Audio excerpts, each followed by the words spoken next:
Gotta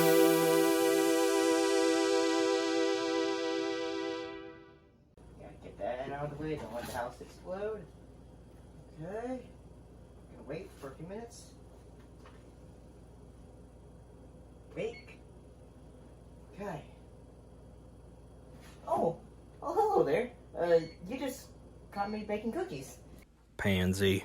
I enjoy baking cookies.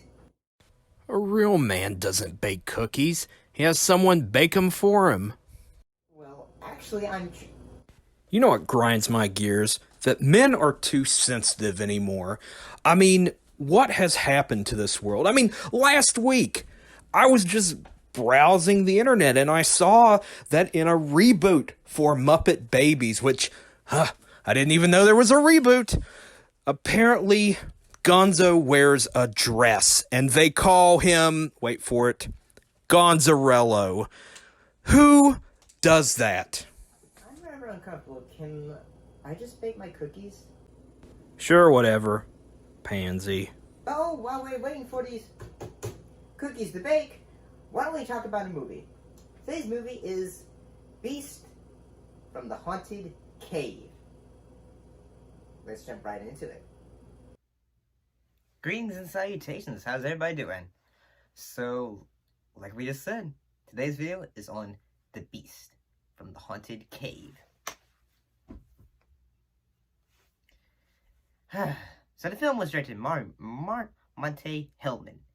It was also written by Charles B. Griff and produced by Gene Corman and Roger Corman. Roger Corman, yeah. The film is from 1959 and it was a horror heist film. And it was filmed in South Dakota at the same time as Ski Troop Attack, which I have not seen either. I have not seen. Well, basically the plot of it was a bunch of bank robbers are fleeing in the snow who run afoul of a giant spider. Hey, he's coming at me. He's gonna get me. Like monster that feeds on humans. The film was also released with a double feature with The Wasp Woman. After having watched this film, I gotta say the film I would prefer to watch would have been The Wasp Woman. Not saying that the actors did a bad job. So the cast for this film includes Michael Forrest as Jack Gilson, Sheila Nonan as Gypsy Bullet, Frank Wolf as Alexander Ward, Richard Sinatra as Marty Jones, Wally Campo as Byron Smith, Elena Alstred as Natalie the Barmaid, Chris Robertson as the Beast, and Jocelyn Zinnemann as Jill Jackson. So, I gotta say that, oh god, this one was a bit of a rough one to get through. At times, when I was watching this film, I kept on thinking, what's next on this list of films? I kept on thinking, no, you gotta stay focused, I'll give an example. Like in, say, the Thing from Outer Space, or, wait, no. Thing from Another World, I can't remember the original title, I'm sorry. The original Thing. Not the John Carpenter version. But, so, that film was also in black and white. And keep in mind, this film was in black and white. So,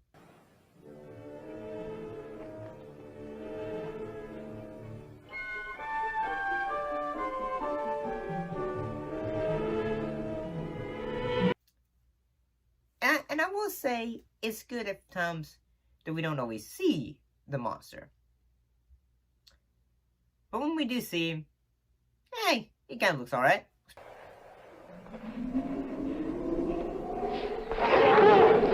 Pretty good.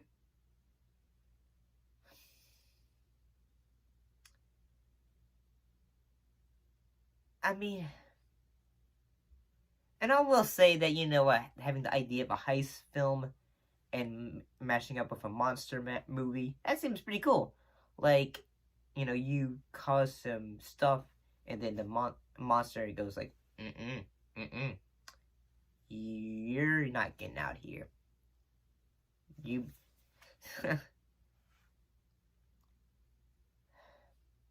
And I'm not gonna say the actors were bad. They weren't. They were actually doing the best they could.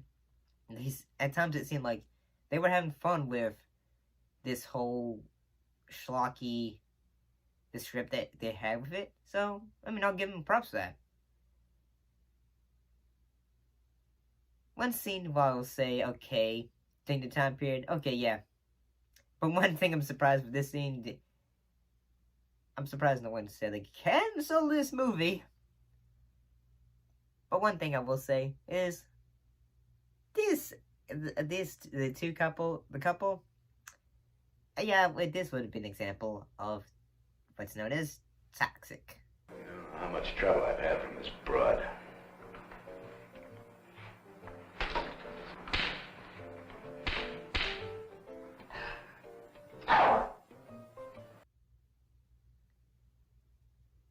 Or maybe that's just time period. I don't know. But, yeah.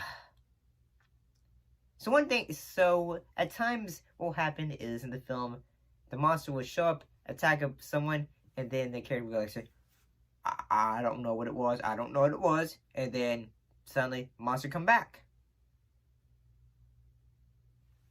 And yeah, it comes back, and then finally, the snowstorm keeps getting worse and worse, and then they have to go into the cave.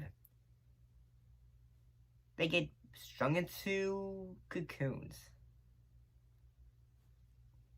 And yeah, eventually that happens, and then one of the not one of the gang members, but the one who is basically like the assistant kind of dude, I don't know. He thinks, flamethrower?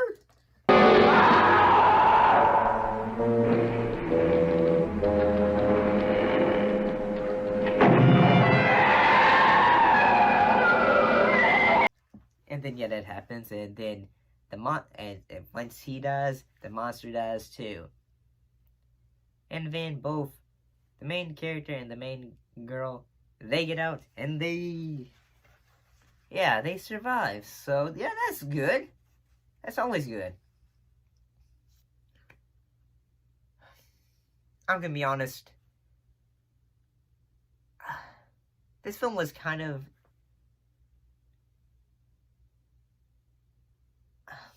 I don't think I really enjoyed this film that much. I found it kind of just like, kind of dull. I mean, there was some moments where it was kind of exciting, where, they're doing the bank robbery. I guess that was kind of exciting. But at the same time, I kept on thinking, like, like when you're watching a video on YouTube, and you're just saying, like, say, oh, yeah, I probably do have, say, 10 or 15 minutes left before I have to come back from my break. And that's not, and that's one thing I don't think, like, when you're watching, like, a monster movie, you're just wanting to count the number of minutes left before you think, okay, is it over yet? Yeah, you don't freaking want that. But what do you guys think? Do you think it's good? Do you think, am I being too harsh? I mean, it was okay, but at the same time, it's nothing to write home about, I'll say that. But what do you think? Put your thoughts and comments down below.